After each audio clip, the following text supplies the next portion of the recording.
الرحمن الرحیم الف لام میم ذالک الکتاب لا ریب فیہ ھدی للمتقین آمنت باللہ صدق اللہ العظیم وبلغنا رسولہ النبی الأمی الکریم ونحن علی ذلک من الشاہدین والشاکرین والحمد للہ رب العالمین۔ معزز اساتذہ اکرام، عزیز طالبات، آج جمعۃ الوداع ہے، رمضان المقدس کا آخری جمعہ۔ اسے ہم عرف عام میں جمعہ قضاء عمری بھی کہتے ہیں۔ تو ماشاءاللہ جس طرح پورے رمضان المقدس کے اندر لوگ اللہ رب العالمین کی عبادات کرتے ہیں، اس دن خصوصی طور پہ اہتمام کرتے ہیں۔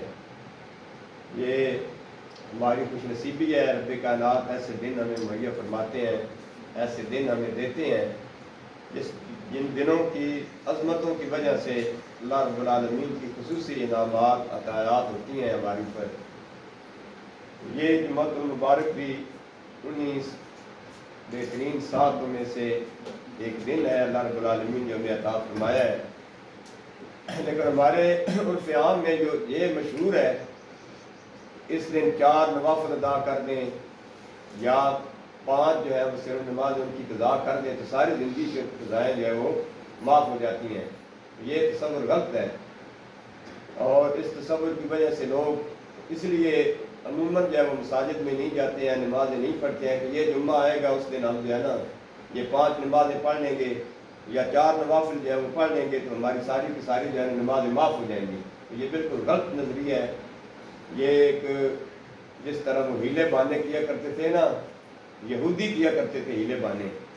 اللہ تبارک و تعالیٰ نے ان کو منع کیا ہوا تھا کہ ہفتے کے دن مچھلیوں کا شکار نہیں کرنا ہے۔ وہ کیا کیا کرتے تھے، جو ہے نا وہ دریا یا سمندر کے ساتھ چھوٹی چھوٹی نالیاں بنا کے آگے جو ہے وہ گڑھے کھود دیتے تھے، اور ہفتے کو جو ہے نا وہ شکار نہیں کیا کرتے تھے۔ مچھلیاں آزاد ہوتی تھیں، مچھلیاں ان کی آریوں میں چلتی چلتی ان کے گڑھوں میں آ جاتی تھی، وہاں سے پکڑ لیتے تھے اور کہتے تھے اے رب کائنات ہم نے کوئی شکار کیا ہے، ہم نے تو تیرا حکم بڑا مانا ہے۔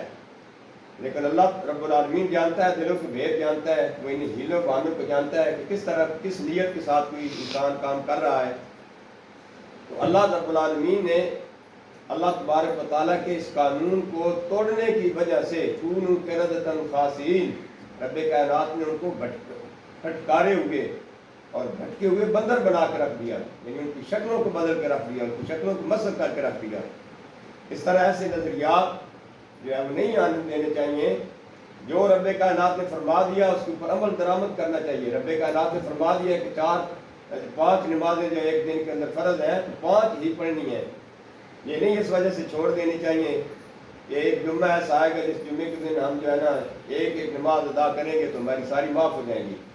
ان ہیلوں بہانوں سے اللہ رب العالمین کو ہم فراڈ اور داغ نہیں لگا سکتے ہیں، ان سے بچنا چاہیے۔ سمجھا رہی ہے نا، ویسے آپ عبادت کریں، قضائیں پڑھیں۔ علماء اکرام نے اس کا طریقہ یہ بتایا ہے کہ آپ ہر نماز کے ساتھ جو ہے وہ پچھلی نماز قضا جو ہے وہ ادا کرتے رہیں۔ نیت کریں کہ جو میری پہلی نماز قضا ہوئی تھی وہ میں اس کی قضا کر رہا ہوں، پھر دوسری، پھر تیسری، پھر چوتھی، اس طرح جو ہے وہ کرتے کرتے پوری کرنے کی کوشش کریں۔ اس طرح اگر رمضان مقدس کے روزے رہ جائیں بیماری کی وجہ سے یا سفر کی وجہ سے رہ جائیں تو ان کی قضا بھی کرنی چاہیے۔ ام المومنین سیدہ عائشہ صدیقہ رضی اللہ عنہا جب بیمار ہوتی تھیں، جب کوئی مسئلہ ہوتا تھا، سفر کے لیے جاتی تھیں تو عموماً شعبان کے مہینے میں ان روزوں کی قضا کیا کرتے تھیں۔ تو نمازیں جو رہ جائیں کسی وجہ سے تو ان کی قضا لازمی کرنی چاہیے۔ سمجھا گئے نا آپ لوگوں کو؟ یا تو آپ یہ نظریات نہ رکھیں، اللہ رب العالمین کے قانون کو اس طرح بدلنے کی کوشش نہ کریں۔ دوسری گزارش یہ ہے، میں بار بار کہتا رہتا ہوں کہ کائنات میں سب سے بڑی نعمت جو اللہ تبارک و تعالیٰ نے ہمیں عطا فرمائی ہوئی ہے وہ ہے ہدایت۔ جس انسان کو ہدایت کی دولت نصیب ہو گئی وہ بڑا خوش نصیب انسان ہے۔ جس کو ہدایت کی دولت نصیب نہ ہوئی وہ سب سے بدبخت انسان ہے۔ تو ہدایت حاصل کہاں سے کریں، اس کے ذرائع کیا ہیں؟ اللہ تبارک و تعالیٰ سے پوچھا تو رب کائنات نے ارشاد فرمایا ذالک الکتاب لا ریب فیہ ھدی للمتقین، آؤ اس کتاب کی طرف آؤ، اور یہ کتاب ہے جو ساری کائنات کو ہدایت دینے والی ہے۔ تو اگر آپ ہدایت حاصل کرنا چاہتے ہیں تو قرآن پاک کی طرف آئیں۔ تو سرچشمہ ہدایت کیا ہے؟ قرآن مجید۔ نبی پاک صلی اللہ علیہ وسلم سے پوچھیں تو آپ صلی اللہ علیہ وسلم کے اس بارے میں 3 فرمان ہیں، یاد رکھنے چاہیے۔ ہدایت حاصل کہاں سے ہم جو ہے نا وہ ہدایت حاصل کر سکتے ہیں، کہاں اللہ تبارک و تعالیٰ نے ہمارے لیے سرچشمے رکھے ہیں، اور ہدایت کے منبع کہاں سے ہمیں مل سکتے ہیں۔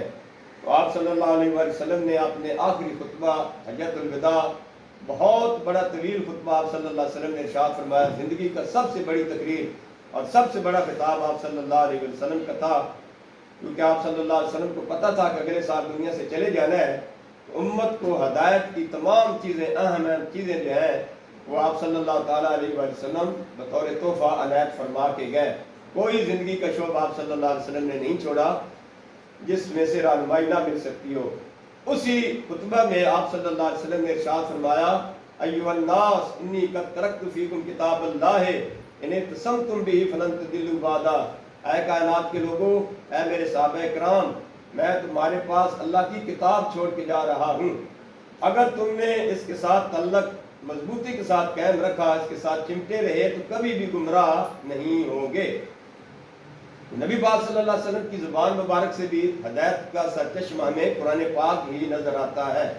آپ صلی اللہ علیہ وسلم جو ہمارے پاس ہدایت کی چیز چھوڑ کے گئے ہیں، سرچشمہ چھوڑ کے گئے ہیں، وہ اللہ کی کتاب قرآن پاک ہی ہے۔ دوسرا فرمان آپ صلی اللہ علیہ وسلم کا، انی قد ترکت فیکم امرین، میں تمہارے پاس 2 چیزیں چھوڑ کے جا رہا ہوں، کتاب اللہ و سنتی، اللہ رب العالمین کی کتاب اور اپنی سنت مبارک میں چھوڑ کے جا رہا ہوں۔ تو یہاں سے ہدایت کے 2 سرچشمے معلوم ہوئے، ایک قرآن اور ایک پاک نبی صلی اللہ علیہ وسلم کی سنت مبارک۔ تو نبی کریم علیہ السلام نے ارشاد فرمایا، من احب سنتی فقط احبنی، جس نے میری سنت کے ساتھ محبت کی اس نے میرے ساتھ محبت کی۔ من احبنی کان معی فی الجنہ، جس نے میرے ساتھ محبت کی وہ میرے ساتھ جنت میں جائے گا۔ تو کتاب ہدایت بھی ہدایت دینے والی، اور پاک نبی صلی اللہ علیہ وسلم کی سنت مبارک بھی کیا ہے؟ سرچشمہ ہدایت ہے۔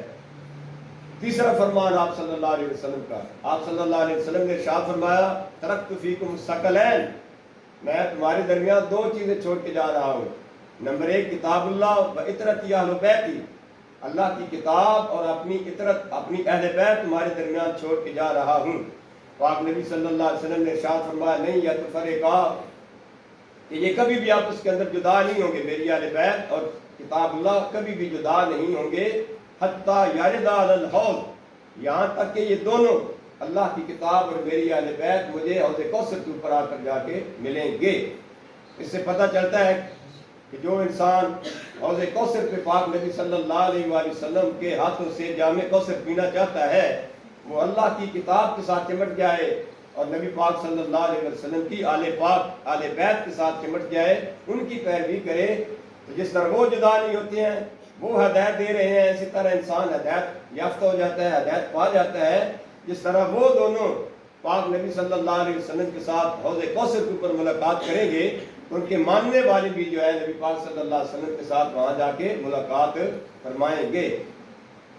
چوتھا فرمان آپ صلی اللہ علیہ وسلم کا، اصحابی کا نجوم بأیہ مقتدیتم اہتدیتم، یہ میرے صحابہ کرام کو معمولی انسان نہ سمجھو، یہ ہدایت کے سرچشمے ہیں، یہ نجوم ہدایت ہیں، ہدایت دینے والے ستارے ہیں۔ بأیہ مقتدیتم اہتدیتم، کسی ایک کی بھی تم پیروی کرنا شروع کر دو، کسی ایک کے بھی پیچھے چلنا شروع کر دو، یہ تو میرا ہدایت کے اوپر لے کر جائیں گے اور سیدھے رستے کے اوپر پہنچا دیں گے، اللہ اور اللہ کے رسول صلی اللہ علیہ وآلہ وسلم کے ساتھ ملا دیں گے۔ تو آج کیا پتہ چلا کہ قرآن بھی سرچشمہ ہدایت ہے، سنت مصطفیٰ صلی اللہ علیہ وآلہ وسلم بھی سرچشمہ ہدایت ہے، اور قرآن اور نبی پاک صلی اللہ علیہ وسلم کی آل پاک اطرت یہ بھی سرچشمہ ہدایت ہیں، اور نبی پاک صلی اللہ علیہ وسلم کے صحابہ کرام بھی ہدایت دینے والے ہیں اور سرچشمہ ہدایت وہ بھی ہیں، ان سے بھی ہم ہدایت حاصل کر سکتے ہیں۔ اس لیے اپنا تعلق قرآن پاک کے ساتھ مضبوط کریں، اس کو پڑھا کریں، سمجھنے کی کوشش کریں، انشاءاللہ تعالیٰ بڑے بڑے لوگوں نے اسے پڑھا اور تنقیدی لحاظ سے پڑھا، اللہ تبارک و تعالیٰ نے پڑھنے کی برکت سے ان کو